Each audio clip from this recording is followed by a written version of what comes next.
زنا در حیات انسان قشاقی را میاره. جناب پیامبر گفتن که زیناکاری و بایگری ابدی جمع نمیشود.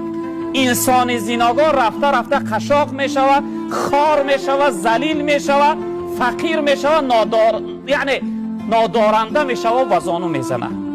یک ضرری که زنا داره انسان قشاق میگردانه و ضرر دیگری که زنا داره برای انسان اگر توبه نکنه حتما در اهل بیت خودش همی زنا کرده می شود. حتما پیغمبر بزرگوار گفتن که من زنا زنی بهی، هر انسانی که زنا کرد در اهل بیت او شخصیت زنا کرده می شود.